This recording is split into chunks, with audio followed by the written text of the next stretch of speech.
nerds. Just sitting around talking about stuff. The Burg nerds. This is the Burg nerds. Just sitting around talking about shit.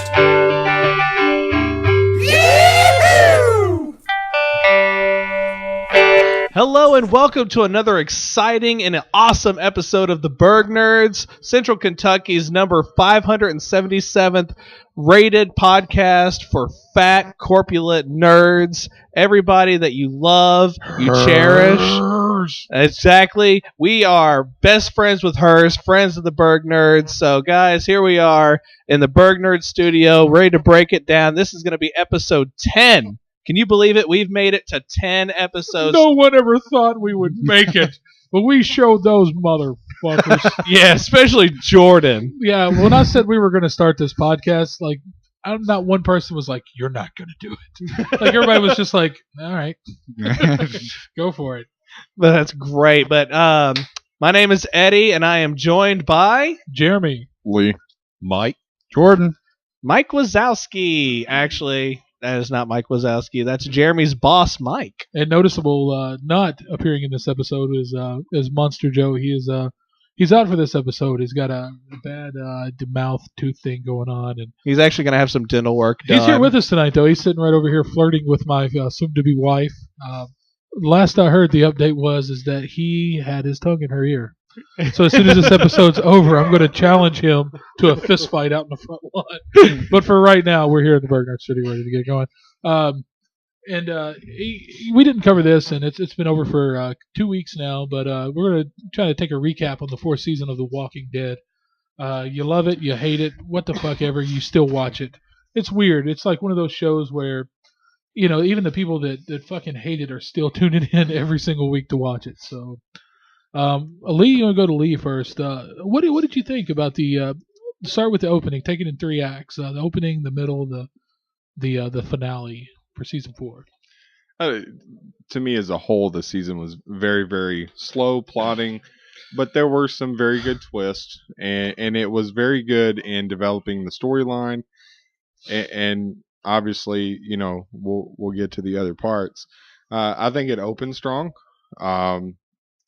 It started to teeter, right? Like it started to peter out kind of a little bit. It really did. Third or fourth episode, it started. And they tend to do that the past couple of seasons where they open up with a really strong episode, peter out, and then at the mid-season finale, obviously they give you a cliffhanger until you know 6 months later. You know, with this season again, you know, they leave the prison. I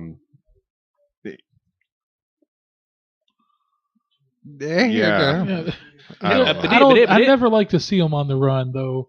It doesn't make much sense if they're comfortable for too long. You know what I mean? It was the same with the comics. Like, you know, reading through the comics, and they got to the prison, and they're starting to make this life. You know, they're farming and they're working together as a community, and that excited me because it's so fucking drab. Like, it's really meek. It's a meek show. It really is. Like, there's not a lot of hope. There's not a lot of smiles. So when something good happens, like, you kind of want it to last, but if it did, it would be so fucking boring. You know what I mean? Like if they just found a place to live and just lived, and you know, who gives a shit? There's no real conflict there. So well, and I'm going to be honest here in that, you know, you want to take this in 3 phases. If this says anything, I don't really recall how the season start. Like, they were at the prison at the beginning of sick the season. people. They started with that virus. With that was the going virus, around. Yeah. Carol killed the 2 people. Of course, you didn't know that for a little Tyrese while. was fine with it inexplicably. He's like, "Yeah, you killed." He shook her hand, Circumstances. kissed her on her, you know, face, which is really good because I wanted him to murder her with a hammer, and I didn't get to see that. So no offense to Carol, she's a wonderful actress, and her character is really cool. But I mean, come on, you killed my girlfriend. I'm mad.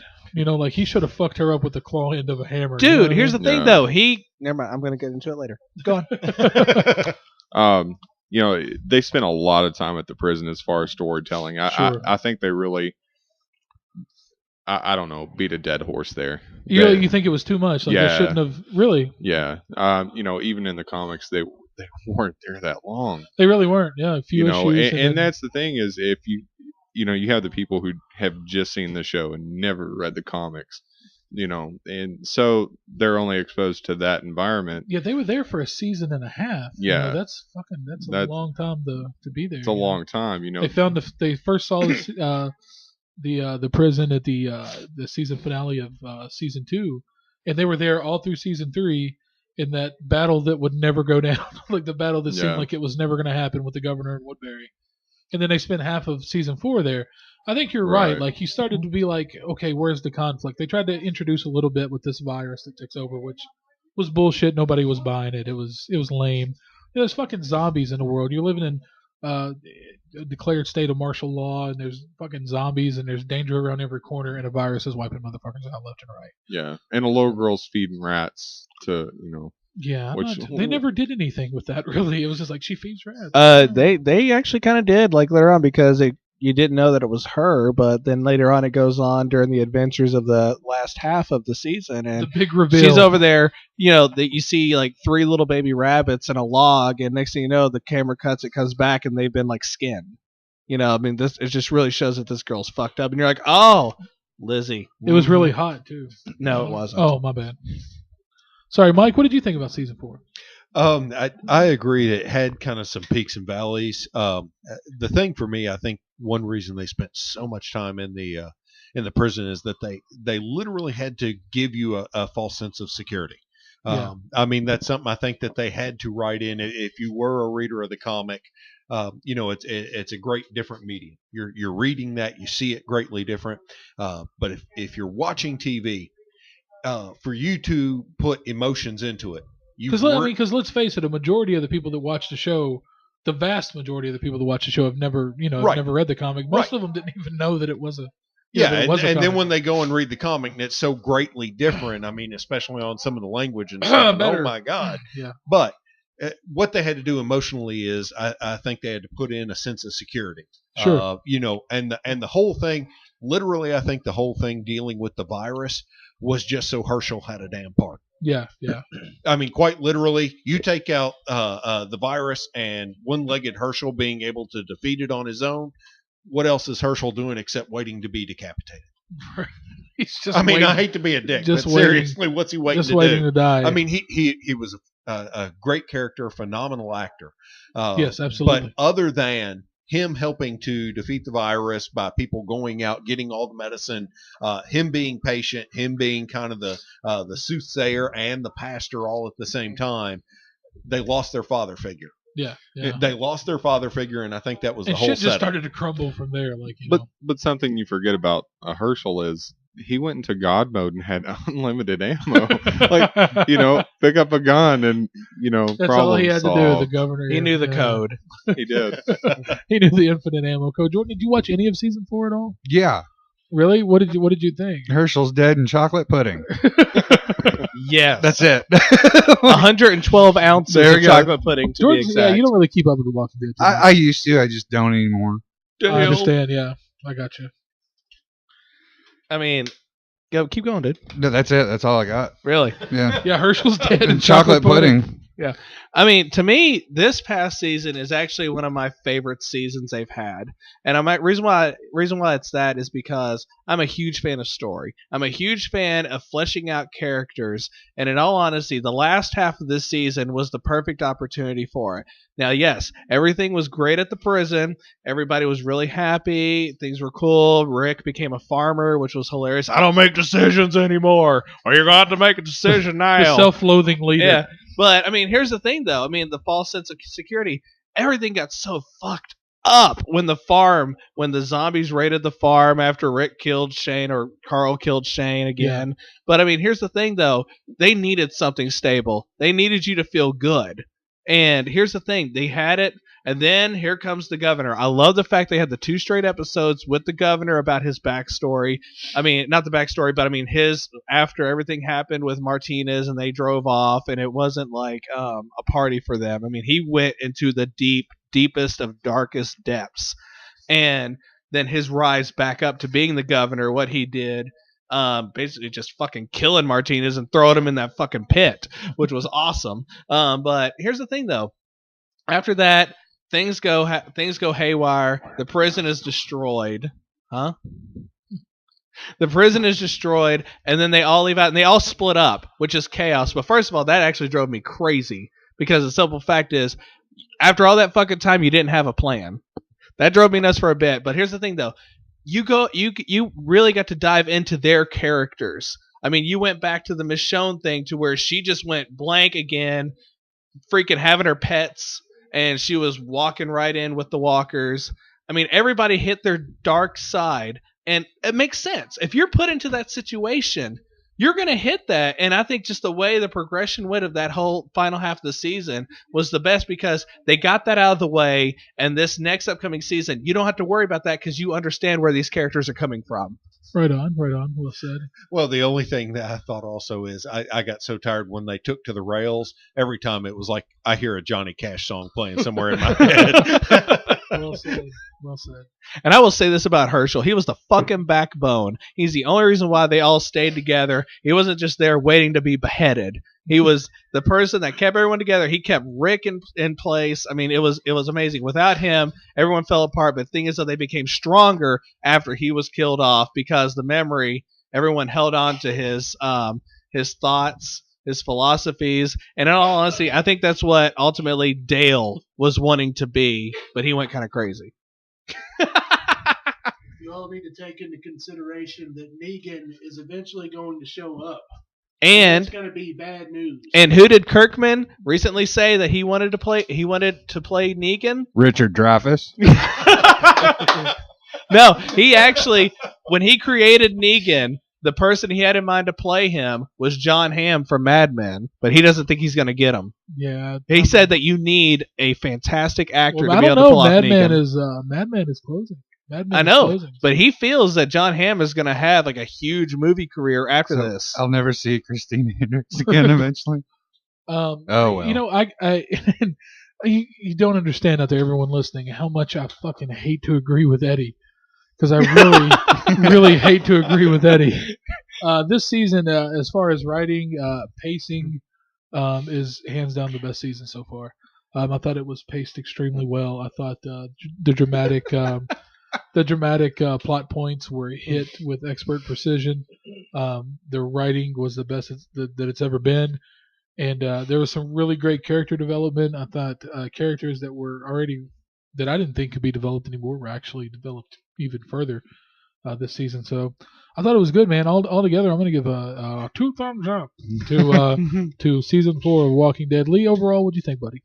Are we going in rating of thumbs up? Sure. Is that the system we're doing? Yeah. You have 2 Hulk thumbs. The finale was the weakest of the 4 seasons, in my book. You really thought so? I really I do. I didn't like that cliffhanger that they did. Oh, we're captured. Okay.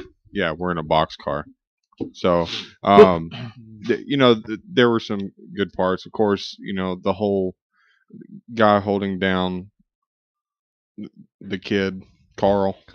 Yeah, I like how Come on. they can't they'll get away with the shit. They can't say fuck, but raping a kid's fine. Like why is that like the clothes were still on? Implied rape is apparently okay. In no realm is rape okay. No, not at all. But I'm saying like in TV, like I didn't understand why implied rape of a minor is or biting a guy's jugular. Acceptable, but don't ever say fuck. Yeah. Don't ever say fuck on. It's. Yeah. What are you gonna do, man? It's that was heavy. I mean that episode was heavy duty. I think that was probably one of the best episodes that they've ever filmed. I didn't like the season overall. I didn't really like didn't like it. Mike, overall, what about you? I'm sorry, Lee. You're saying the mid-season finale was great. I thought it was wonderful. That was probably the best episode they've done throughout. Oh, okay. The season overall, I thought was great, but I have to agree as far as for season finales. If you look at every other season finale, when they leave you, you are just kind of bitching and moaning. Oh my God, how can you leave me like that? I've got to wait so long to find out what happens. For me, I did not have that for this finale no one had at that all. Reaction. I mean, nobody was like, "Oh my God, why can't we just speed up time so I can see what happens now?" okay, great. He says, oh, they hadn't seen anything since, we're all together again. Big damn deal. They're all in a boxcar. Yeah, big damn deal. You're going to smell like ass when you come out of there. What's that going to do? Knock them over? Right. Yeah. No. Jordan, what did you think of season 4 altogether? Yeah, I'll give it a whopping 3.5 spoonfuls of Jello pudding out of 5 and 1 dead lorry. Oh. Wow. That's the best rating system I've ever heard of. That's not the first time you've touched on dead Lori. I'm glad she's dead. Me too. I hated her from the get-go. But is she eaten? I don't care. She needs to She's be. gone. No, Don't I matter. mean, did the Walker eat her? That's one of the big debates right now. Who cares? She's dead. Carl shot her. Doesn't matter. Nobody liked her. But Yeah, is she now like, zombie? She's food on or the No, she got proverbial shot in the head. telephone. So, He shot her in the head. She's a ghost. It's implied. Eddie, what did you think of this season? I actually, in all honesty, I give this season like all of our thumbs up. I mean, I'm gonna physically make your thumbs all go up. But I mean, here's the thing: in regards to the season finale, it was totally different. I get that it was totally different. But in all honesty, look what Rick had to do. He bit out a guy's fucking jugular. I mean, he was covered in blood. And then they go to Terminus, and they all get chased, and they get cornered, and they all get put into this train car.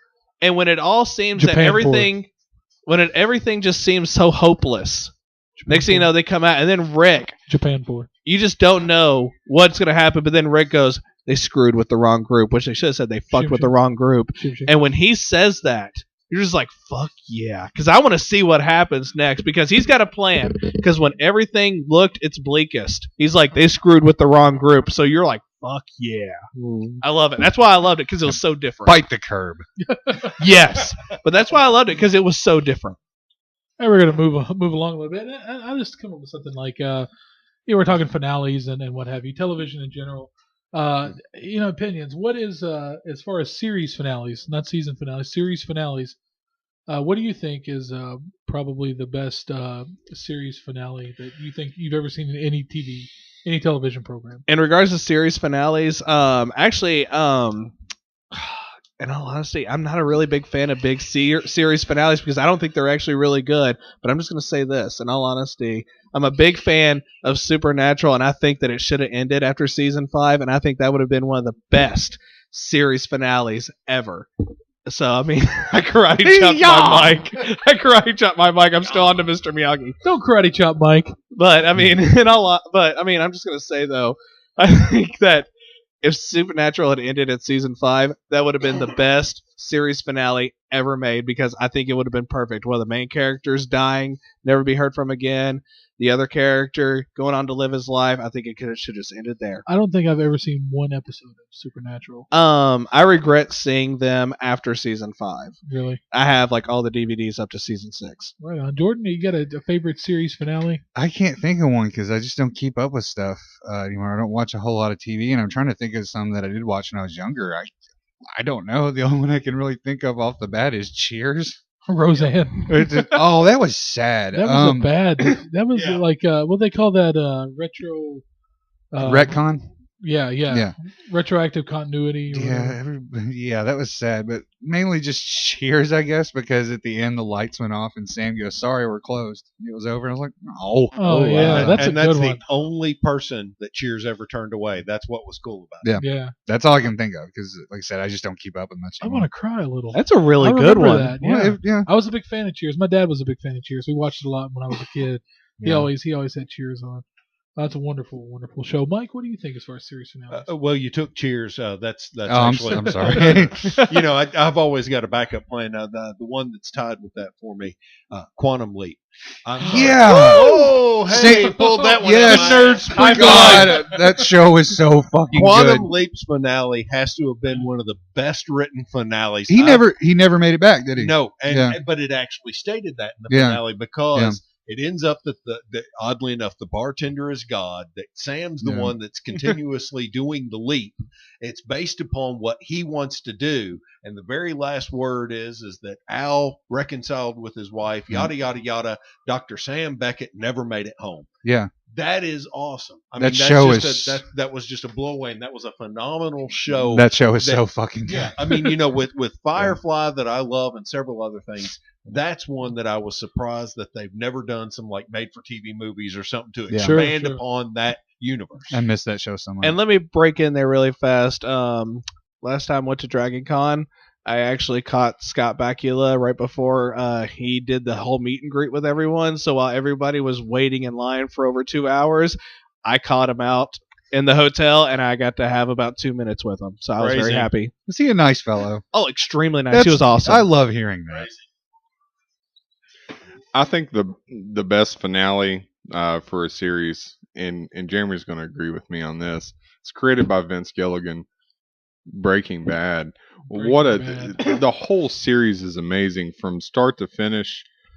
That's how you write a show. That's how you keep somebody coming back. I watched all 5 seasons in 2 weeks.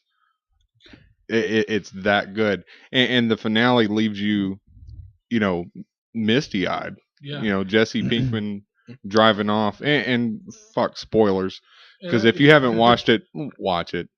I've seen one episode. Jesse Pinkman driving off and crying, and you have Walter White. He got really good at crying, didn't he? That's all he fucking did from season 4 on was cry. Science, bitch.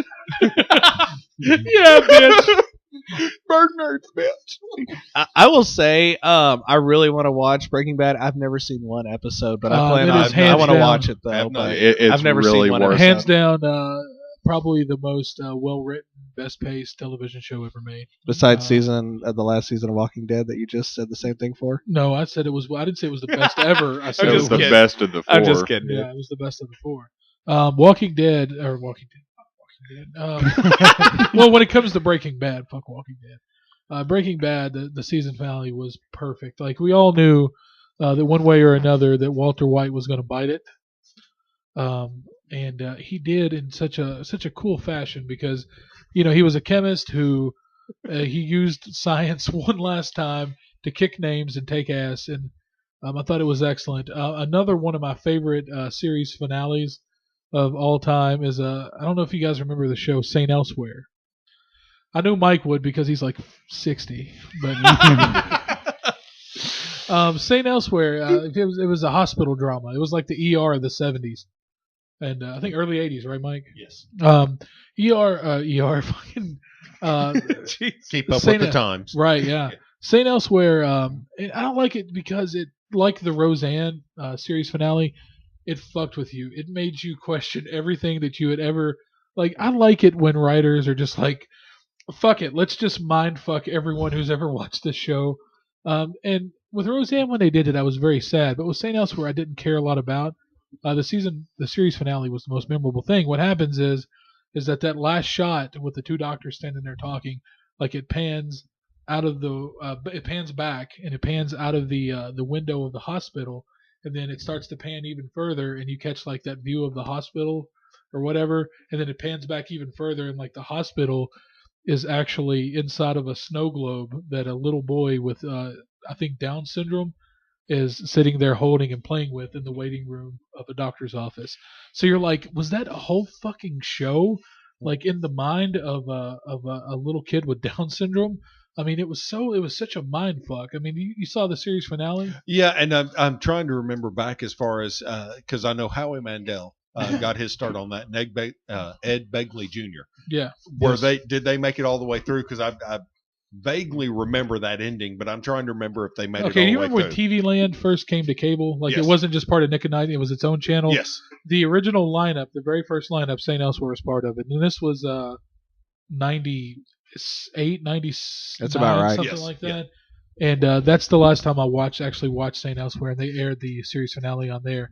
I don't remember a whole lot about it. I just remembered mostly the most memorable thing about that show, aside from Ed Begley Jr. We all loved him.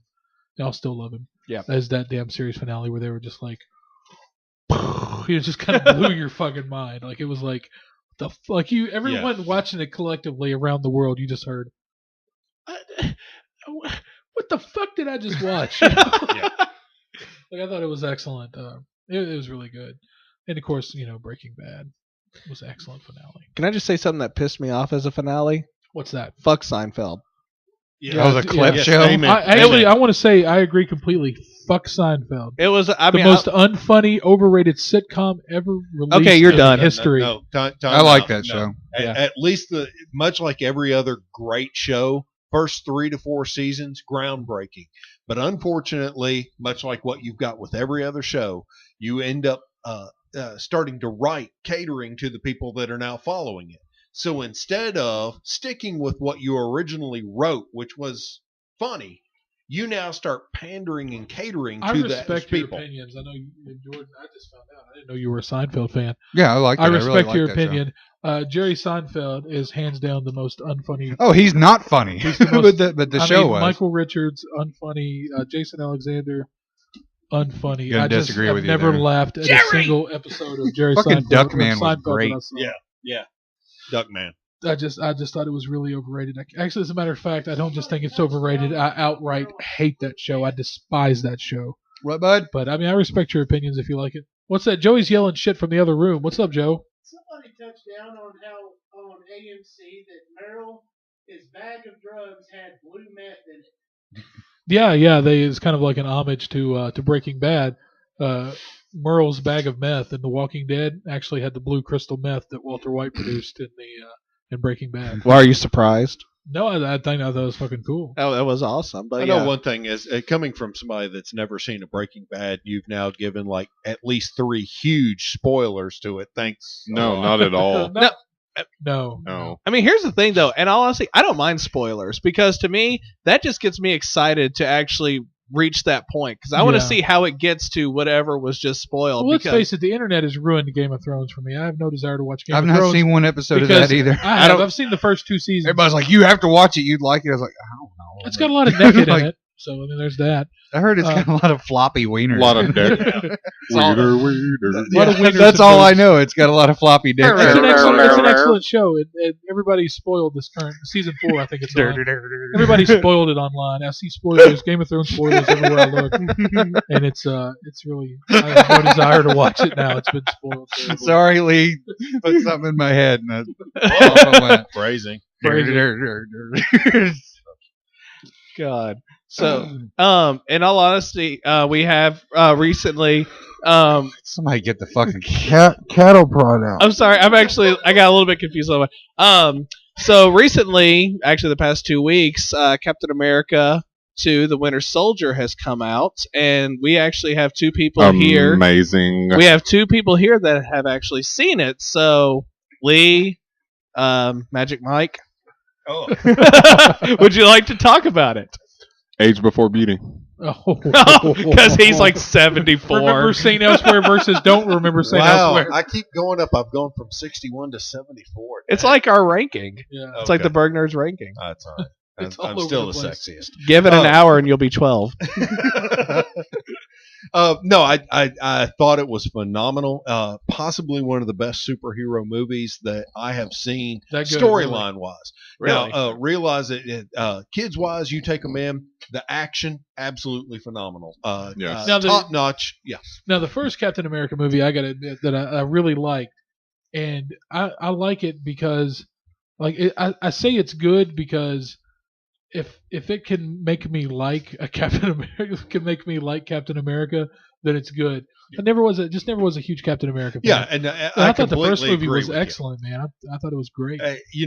Captain America and Superman always ranked up there as far as just a little too Boy Scoutish for me. Right. Little too goody-goody, but really, the first Captain America movie, I'm completely with you. It made me like him. My only drawback to it was that I thought they took some of the technology that the Nazis were getting a little too far. Yeah. Okay, yeah. You're talking about the 1940s. There's no way that they had happen iPads without just shit. blowing your mind. Yeah. This one totally does away with that. Really gets into the heart of a well-written storyline, I thought. Yeah. Dealing with just government becoming way too big for its britches, so to speak, and that you lose freedoms just so the government can say that it's watching over you. Yeah, that's well said. Yeah. Hey man, freedom ain't free. Murica. Lee, what'd you think about it, buddy? Like he said, the storyline was great, and the action sequences. I took my kids They both loved it. Jackson took a nap at the beginning. But once he woke up, But let's be man, honest. he was glued. My first exposure to Captain America was in the Avengers movie. I've never seen the first movie. Never read any Captain America? Or anything? No, never. He wasn't a character that See, I never enjoyed Captain America until the Civil War, and he just became this badass, like, America, fuck yeah. Yeah. You know, kind of. He was like the anti, the mutant registration or superhero registration. Yeah. What's that, Joey? Joey said Hugo Weaving was really good as Red Skull. Too. Yeah, I agree with that. He was the first one. I love the fact that like Joey's like throwing in some great stuff like all the way from the other room because it's just like I have an e-cigarette. Sorry. My whole thing is when I was actually in the bathroom, I heard someone talking about where the government was getting too big and it was kind of a story involving that. It kind of makes me think back to the comics where in regards to the mutant registry, and I mean talking about the government and the comic world just becoming too big. I mean the mutant registry. I mean Captain America was in the forefront of being against that. Well, yeah, that's what the whole Civil War was about. It wasn't just mutants. Yeah. It was like the Superhero Registration Act, where all superheroes had to unmask and tell who they are, and they had to register with the the federal government, and Captain America kind of led the whole along with you may read Civil War, Spider-Man, and a lot of them Punisher. Yeah, Spider-Man was one of the first ones. He was actually the first to jump up and unmask. Well, he had a lot to lose. There was Aunt Meg, and he just didn't want to. Mary Jane. I think it was Mary Jane at the time. Yes, right? And Mary Jane, and he just like no, because if they find out who I am and who these people are, then of course it just made sense. But and actually, believe it or not, oddly enough, it was Stark, right? It was Iron Man who led the pro registration. Yeah, he was all about it. Yeah, which is totally funny because it's so a fact that well, we gotta come together. He don't want to piss off. He doesn't want to piss off the U.S. government because they fund him. They fund. Well, they don't fund him. It's Stark Industries, but there is. There's bread and butter. Well, but everybody has known for years. He does not see. I think for Tony Stark, he didn't see the hurt because he's been exposed for years as Iron Man. Right. So why does he care? Right. Yeah. He. That's. It is what it is. That was some good reading though, man. So Sure. But together, what do you get? What do you give the movie? You think it's out of 5 stars? Yeah. Well, before I get to my rating, because I've not really gave my opinion of the movie. Yeah, you got to watch it. Well, sorry, buddy. We'll take off. No, it's fun. We all do it to We'll each other. take off like Stark. There's a lot of things that are interjected into the movie that you have to pay attention to. As far as like Easter eggs. Right. And it's chock full. Yes. And of course they make references to Stark and Hulk. Now, what about the Generalissimo himself? Did he make an appearance in the movie? Stan Lee. Yes, he did. Of course, absolutely. Yeah, and it's obvious. It's some movies it's real quick. Yeah. This one it's a 4 or 5 second spot, but did he have like a line of dialogue? Yeah, he did. Great. You have, and at the end of every Marvel movie, of course, you have kind of a snippet to kind of feed you to the next movie. Right. I can't really go into it because. Well, I can and I can't. I don't want to spoil anything. Yeah, I don't. Yeah, don't. I was going to say shout spoiler alert, but don't because I really still want to see it. Is it after the credits? Yes, it always is. Yeah, and it's really really awesome because it ties in other universes. I want to say. Nice. Okay. Other universes. Yes. Oh, that's so cryptic. Yeah, it is. And I can tell you the first one, without giving anything away, was written and directed by Joss Whedon. So it ties in Firefly. It ties in like season 4 of Roseanne. Yeah, you have a 5-minute don't talk time. Yes, cool how soon we forget Joss Whedon started writing on Roseanne. That's where his big break come through. He started writing season 4, and you can tell he is. Because there's comic every time they go in like Darlene or David's room, it's just comics, like comic shit everywhere.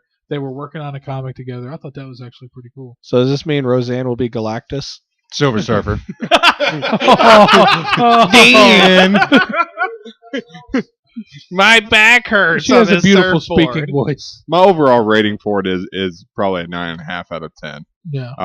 The storyline, good. the fighting, and there's a lot of Samuel L. Jackson and of course Scarlett Johansson, who is amazing. I hate Scarlett Johansson.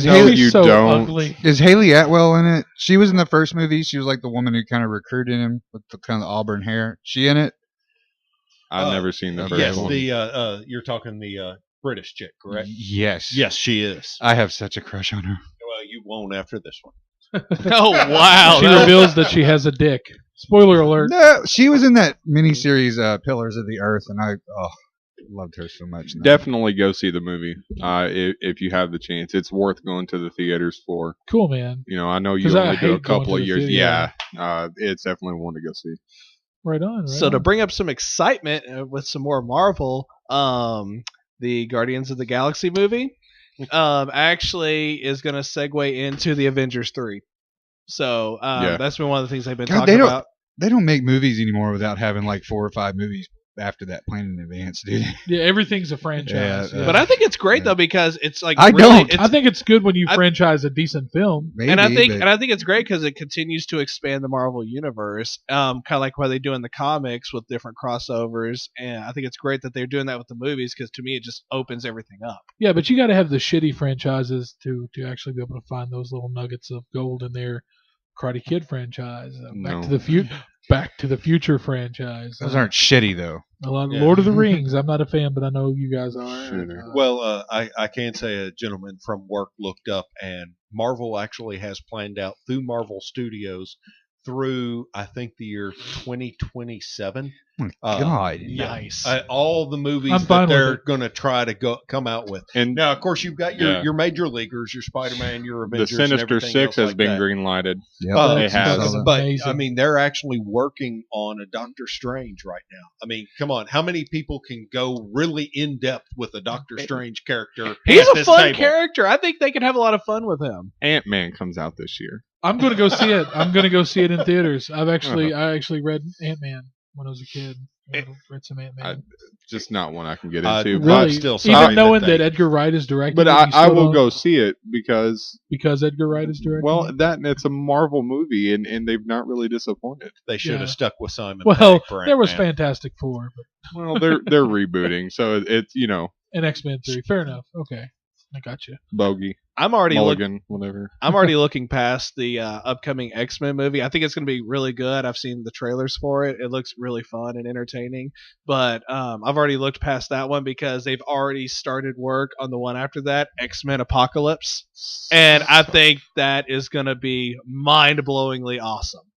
I mean, you're bringing in Apocalypse. It makes me nervous because you can really fuck up that character. I don't know. I'm just a firm believer in franchise fatigue. Yeah, it just gets tiresome. It seems like there's one every year. I'm not trying to be like, but there's gold to be had though. I mean, a lot of them, yeah. But I'm just like, fuck. But if you stick with quality of just those characters instead of like the branching off of like the Origin Wolverine or whatever. Now, Eddie, I hate to rain on your parade, but there is a very, very real chance. I just found out about this today from Mike.